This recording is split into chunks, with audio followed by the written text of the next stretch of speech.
Je vais d'abord garder l'évangéliste Moïse Matuta. I will keep evangelist Moïse Matuta. Le pasteur. The pastor. L'évangéliste. Evangelists. L'évangéliste Moïse Matuta. Je vais d'abord le garder.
Makamba yako yo na matoi nanga mwana na yo miswetelaki ngai nasimaki moto na pasi ayawa Yesu selaki nzoto emonanaki neti makambo ekosuka mabe emonanaki neti na suka nakosimba moto emonanaki neti makambo ekobomisa ngai emonanaki neti na suka nakolelaka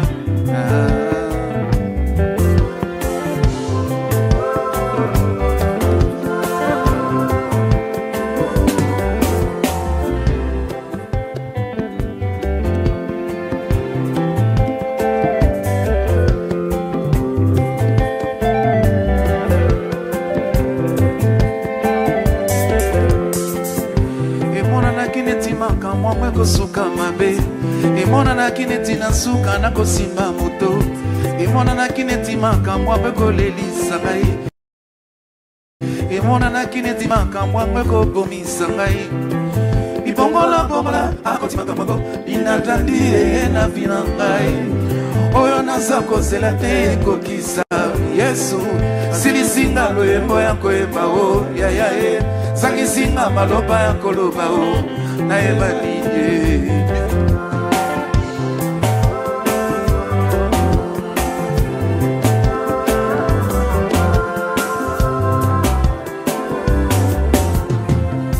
emona na kineti makambo ekosuka mabe emona na kineti na suka na kosimba moto emona na kineti makambo ekolelisa ngai emona na kineti makambo ekobomisa ngai Yesu ibongola bongola akoti makambo inatandi yeye na vina ngai oyo naza kozela te kokisa Yesu silisinga loyembo ya koyemba o yayae sangisinga maloba ya koloba o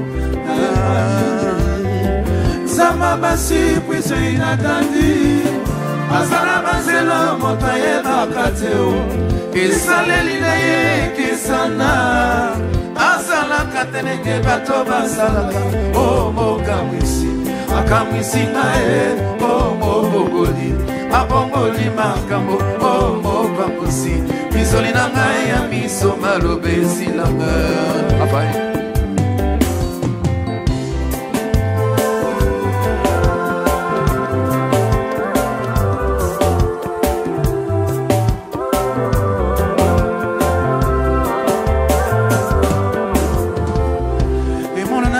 makambo ekosuka mabe emonanaki neti na suka nakosimba moto emonanaki neti makambo ekolelisa ngai emonanaki neti na suka nakokota susi libongola bongola akoti makambo yango inatandi yeye na vina ngai o naza kozela te kokisa Yesu silisinga loyembo ya koyemba o yayae sangisinga maloba ya koloba o na emalinde zamba basi pwise inatandi azala baselo moto ayebaka te o isaleli na ye kisana azalaka te ndenge bato basalaka kamusi akamusinga bongoli abongoli makambo kamusi bizoni na ngai ya miso maloba esilaka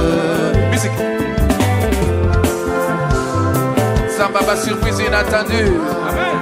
Tant bakanisa ki makambo esili. Samba koti makambo apesi au victoire. Est-ce qu'on beta mololo pona Samba ba surprise?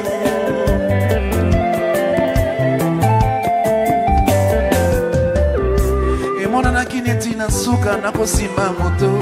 E mona na kineti makambo mweko lelisa ngai. E mona na kineti na suka na kozu attention. E mona na kineti makambo mweko komisa ngai Yesu. Ibongola bongola akoti makambo inatandi ye na vina ngai. Oyo naza kozela te kokisa Yesu. Silisinga loyemba ya koyemba o ya e. Sangisinga maloba ya koloba o.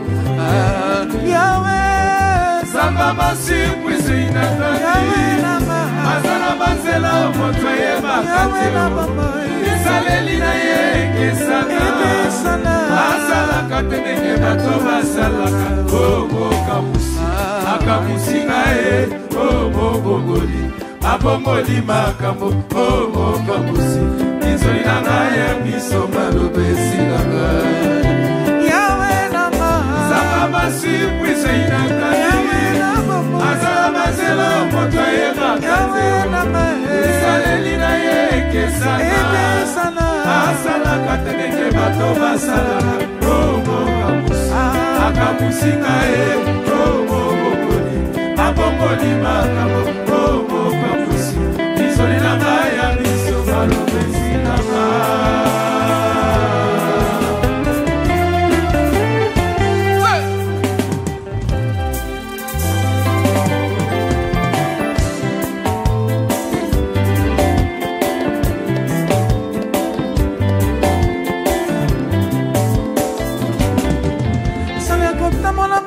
na nzela elongo ya kokangama moto na se asalaki otambola na basusi nazomituna na kosala nini mokamwisi akamwisi ngai mobongoli abongoli makambo mopangusi pinzoli na ngai ya miso maloba esilanga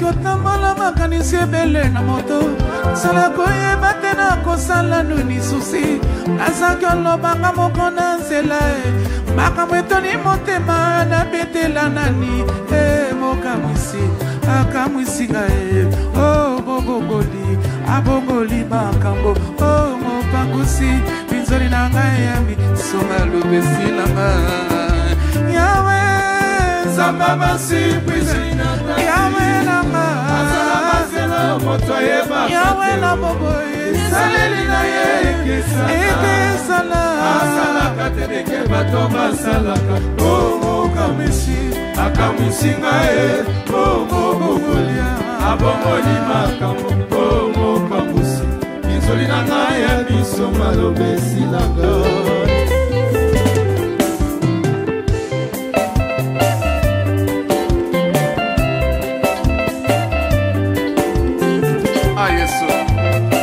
Samba ba surprise inattendue. Peut-être ma boque pas au sali. On acclame. Ma boque. Jésus. Que Dieu te bénisse. Aïe.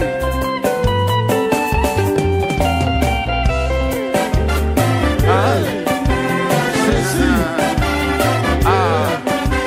Jésus.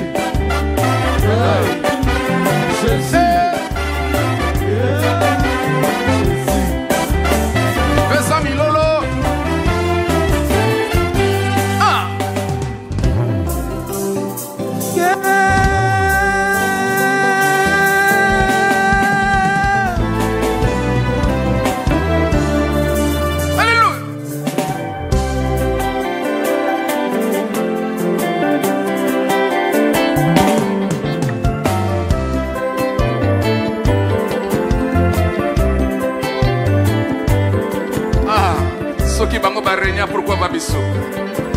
Si.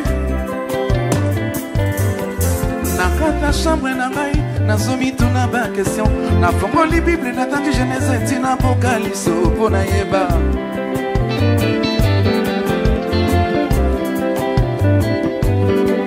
Mitune tuni bongo na ngai piano na zuwa wapi. Batoni oso basalela Nzambe na kati ya Biblia. Bango pe batonaki na ma problème lokolanga po baza batu.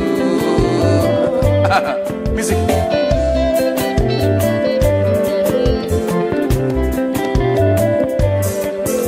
Zambazami balete o Zambazanga kamokwe Na yeba na Biblia tina moya lelo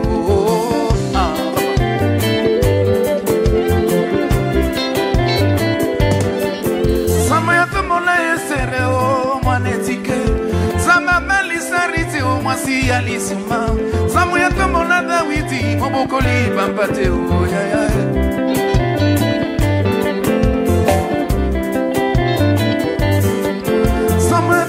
Moïse moto ya likubuma Zama benga petelo molobi ya mbisi Soki bango barenya Pourquoi pas biso Soki bango batoba Pourquoi pas biso Soki bango barenya Pourquoi pas biso Soki bango matonda Pourquoi pas biso Naleli Naina sosen Naina solet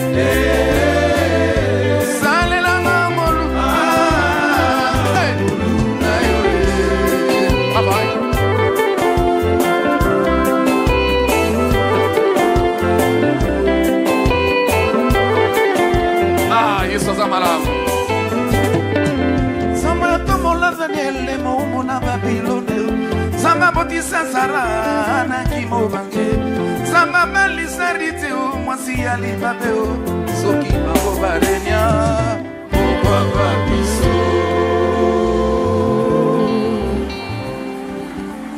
Nous acclamons, nous nous tiendons debout pour clôturer notre prière. Tu vas te mettre debout, tu vas élever tes mains, prie pour cette semaine. Dis à Dieu. Say to God. En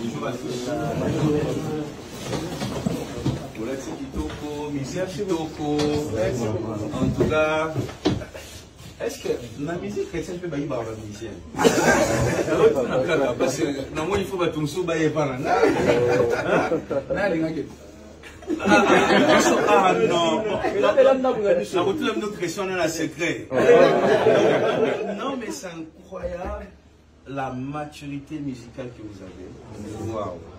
J'ai rarement vu de musiciens chrétiens faire la rumba modèle. Tant d'églises, les bozo et rumba, ils aussi la thé, ils ont s'enchaîner.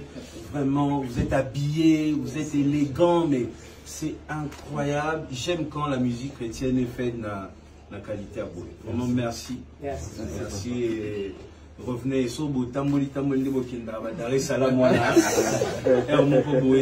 Boye Bissier, évangéliste, donc faites à tour. Vous n'avez pas besoin d'une invitation pour venir avec moi. Moi, je prends vous, mon témoignage, je l'ai fait parce que je veux que les gens comprennent la dimension de votre leader. Et pour moi, c'était important de le faire. Donc, considérez Bethel comme votre maison. Revenez quand vous voulez, nous on l'aime.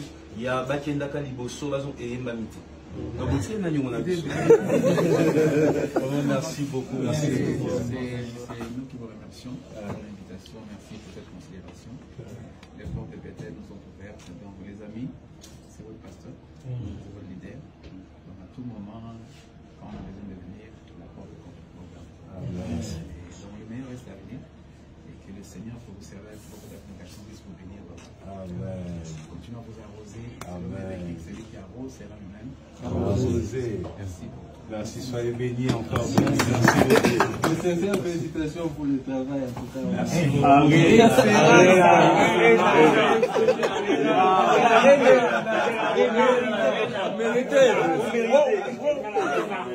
C'est là le standing, hein.